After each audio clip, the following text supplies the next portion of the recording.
Hi மக்கள் எல்லோரும் எப்படி இருக்கீங்க? நல்லா இருக்கீங்களா? இன்றைக்கி நம்ம வீடியோ என்ன பார்க்க போகிறோன்னு பார்த்தீங்கன்னா நம்ம ஒரு 3 மந்த்தாகவே நம்ம வீடியோ ஒழுங்காக அப்லோட் பண்ணலை. நம்ம இப்போ தான் அப்லோட் பண்ண ஆரம்பிச்சிருக்கோம். ஏன்னா என் ஃபோன் கொஞ்சம் ப்ராப்ளமாக இருந்துச்சுங்க. டிஸ்பிளே போயிடுச்சு, அதுக்கப்புறம் பார்த்தா கேமரா போயிடுச்சு. இந்த மாதிரி ஒன்று மாற்றிட்டு இப்போ தான் நம்ம ஃபோன் ஃபுல்லாக கவர் பண்ணி ரெடி பண்ணி எடுத்துகிட்டு வந்துருக்கோம். அதனால் கம்பல்சரி இனிமேட்டு நம்ம வீடியோ அப்லோட் ஆகிக்கிட்டே இருக்கும். உங்களுக்கு ஃபர்ஸ்ட் எப்படி நீங்கள் நம்மளுக்கு சப்போர்ட் பண்ணீங்களோ அதே மாதிரி இந்த தடையும் நீங்கள் நிறையா சப்போர்ட் பண்ணுவீங்கன்னு நம்பிக்கை இருக்குது. பட் இன்றைக்கி நம்ம வீட்டில் என்ன சாப்பாடுன்னு பார்த்தீங்கன்னா காலைல டிஃபன் பூரி செஞ்சுருந்தேங்க. பூரி கிழங்கு செஞ்சுருந்தேன்.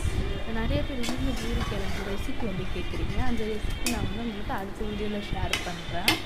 இந்த பூரி குழம்பு ரெசிபி எனக்கு செஞ்சு தான் சொல்லி கொடுத்தாங்க. பட் எனக்கும் இந்த பூரி குழம்பு ரெசிபி ரொம்ப பிடிக்கும். அதுக்கப்புறம் மதியானத்துக்கு சாப்பாடு ஒயிட் ரைஸு, அதுக்கப்புறம் முட்டை வேக வச்சு இந்த வெட்டி மசாலா போட்டு பொரிப்போம்ல, அந்த மாதிரி முட்டை பொரிச்சிருந்தோம்.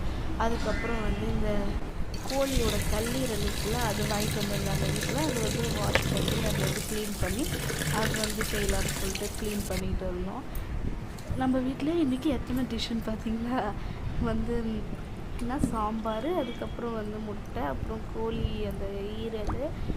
அது நம்ம நல்லா வாஷ் பண்ணணும். வாஷ் பண்ணி இந்த மஞ்சள் தூள் மட்டும் போட்டு நான் ஊற வச்சுருவேன். ஊற வச்சுட்டு இப்போ கோழி அந்த இது எடுத்து வாஷ் பண்ணி கழுவி செஞ்சுருவேன். அதுக்கப்புறம் இட்லி மீந்து இருந்துச்சுங்க. அது சும்மா யூடியூப்பில் ஒரு வீடியோ பார்த்துருந்தேன். அந்த வீடியோ பார்த்து இந்த மாதிரி செஞ்சு நான் இது பண்ணியிருந்தேன். நல்லா டேஸ்ட் செம்மையாக இருந்துச்சுங்க. அதுக்கப்புறம் கெஸ்ட்டு வர்றதுனால தால்ச்சா சோறு, அப்புறம் இது நெய் சோறுன்னு சொல்லுவாங்க. நெய் சோறு, அப்புறம் தால்ச்சா, அதுக்கப்புறம் இது சிக்கன் கிரேவிங்க. அவ்வளோதான் நம்ம வீடியோ இதோட முடியுது. பாய் மக்களே, மறக்காமல் சப்ஸ்கிரைப் பண்ணிக்கோங்க.